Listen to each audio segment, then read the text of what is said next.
अस्सलाम वालेकुम। टीम 10 की तरफ से ये इस कोर्स का लेक्चर 5 का पार्ट 3 है। पेन पेपर पेंसिल अपने पास पकड़ लें ताकि आप इम्पोर्टेंट पॉइंट्स को नोट डाउन कर सकें। तो दोस्तों, पैटर्न बेस्ड ट्रेडिंग को कंटिन्यू करते हुए अब हम बात करेंगे प्राइस चैनल्स में। प्राइस चैनल्स एक ट्रेडिंग रेंज होती है जो सपोर्ट और रेजिस्टेंस में होती है।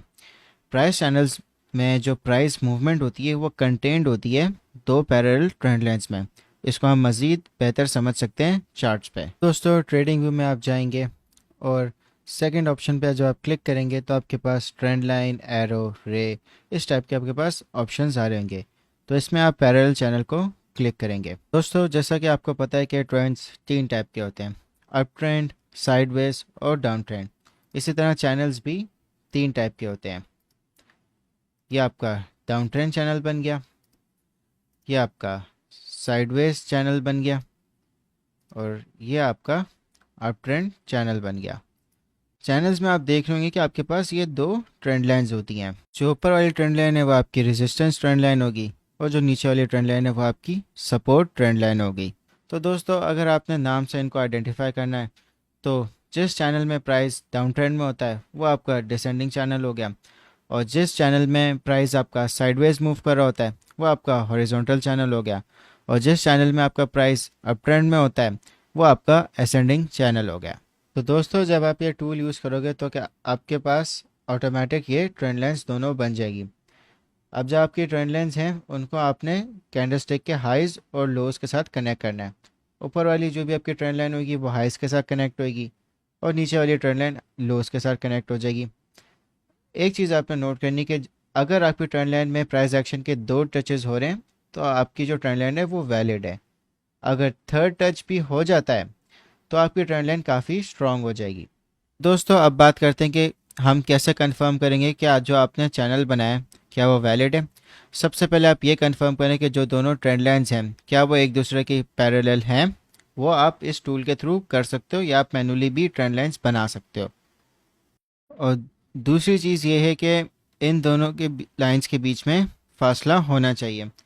और तीसरी चीज़ ये है कि जो प्राइस एक्शन है उसमें एटलीस्ट आपके पास दो पीक होने चाहिए, यानी कि जो प्राइस एक्शन है वो आपकी अपर ट्रेंड लाइन को हिट कर रहा है।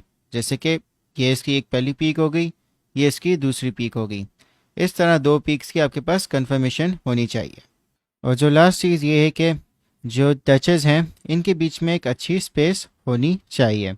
चलें, अभी हमारे पास कंफर्मेशन भी हो गई है तो अब हम रियल चार्ट्स पर जाते हैं और आइडेंटिफाई करते हैं तीनों पैरेलल चैनल्स को। तो दोस्तों, जैसा कि आप देख सकते हो कि यहाँ पे आपको एक साइडवेज मूवमेंट नज़र आ रही है, तो एक हॉरिजॉन्टल चैनल बन रहा है।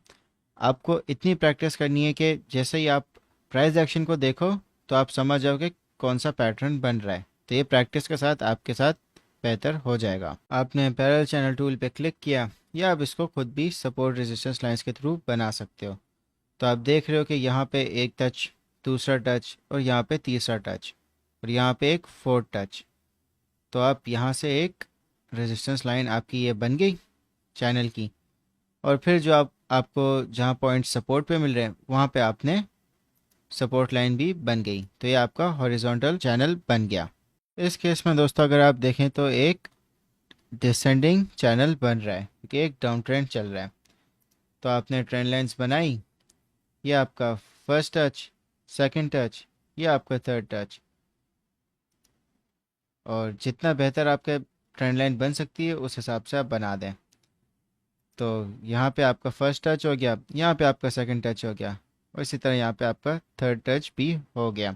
मगर आप देख सकते हैं कि ये कुछ फेक आउट्स होते हैं, मगर ये इतना मैटर नहीं करते हैं। अगर ये बहुत ज़्यादा आपको नज़र आ रहे हैं तो ये आपकी ट्रेंड लाइन सही नहीं है।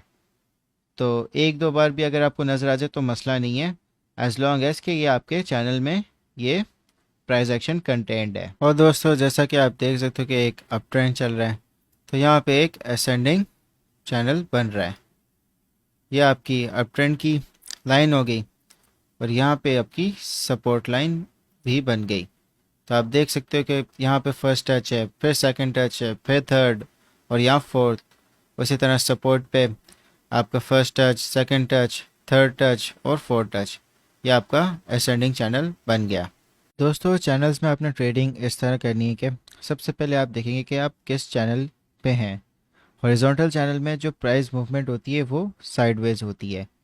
तो आपने ट्रेडिंग इस तरह करनी है कि जब भी सपोर्ट पे प्राइस एक्शन टच करेगी वहाँ से आप लॉन्ग पोजीशन एंटर करें और रेजिस्टेंस पे आप एग्जिट कर लें, क्योंकि प्राइस मूवमेंट आपकी साइडवेज होगी।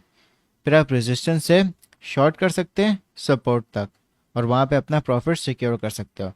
मगर स्टॉप लॉस आपने इस तरह रखना है कि जैसे अगर आपने आपने लॉन्ग की पोजीशन ली और आपका टारगेट रेजिस्टेंस लेवल पे था, तो जो आपका प्रॉफिट है वो 3.23% हो गया।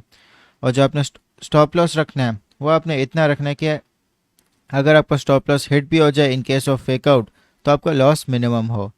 तो इन केस अगर आपने यहाँ पे लॉन्ग की पोजीशन ली है तो जो स्टॉप लॉस है वो आप 1% पे रख लें और अपना जो प्रॉफिट है वो 3.23% आपका बन रहा है।